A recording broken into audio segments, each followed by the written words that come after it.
सुप्रभात बच्चों, हिंदी की कक्षा में आप सभी का स्वागत है।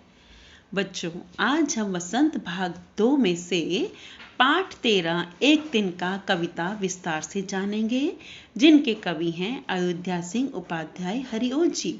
और इस कविता का उद्देश्य है घमंड ना करना, सभी के साथ मिलजुल कर रहना। तो चलिए शुरू करते हैं कविता।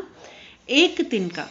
मैं घमंडों से भरा ऐठा हुआ, एक दिन जब था मुंडेर पर खड़ा, अचानक दूर से उड़ता हुआ, एक तिनका आंख में मेरी पड़ा।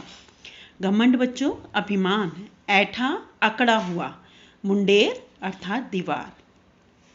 अब इसमें कवि कहते हैं कि जब कवि, मैं अर्थात यहाँ पे कवि को बताया गया है, कवि अपने बारे में बता रहा है कि किस तरह से कवि एक दिन जब वह अपने घर की दीवार के निकट खड़ा स्वयं पर अभिमान कर रहा था, अचानक दूर से उड़ता हुआ अर्थात तभी अचानक दूर से उड़ता हुआ एक तिनका उसकी आंखों में गिर पड़ा।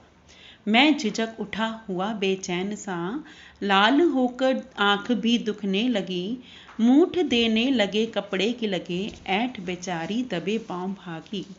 झिझकना अर्थात संकुचित होना, और मूठ कपड़े का कोना इकट्ठा करना, और दबे भाव भागना अर्थात चुपचाप वहां से भाग जाना।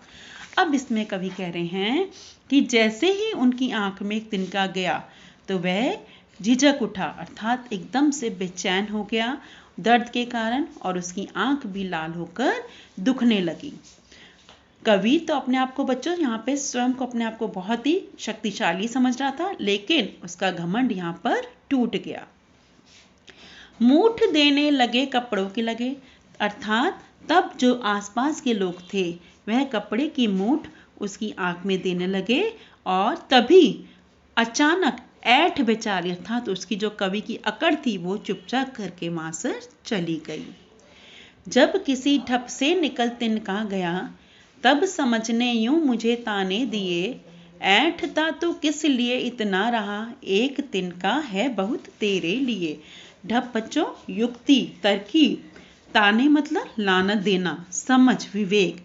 अब इसमें कवि कहता है कि जब किसी युक्ति से वो तिनका लोगों ने अचानक निकाला, तो तब कवि की समझ अर्थात उसके विवेक ने उसे ताने दिए।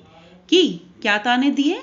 कि ऐठता तू किस लिए इतना अकड़ रहा था, एक तिनका ही तेरे घमंड को दूर करने के लिए बहुत है। अर्थात यहाँ पर कवि के घमंड को टूटते हुए दिखाया गया है कि व्यक्ति को स्वयं पर कभी घमंड नहीं करना चाहिए।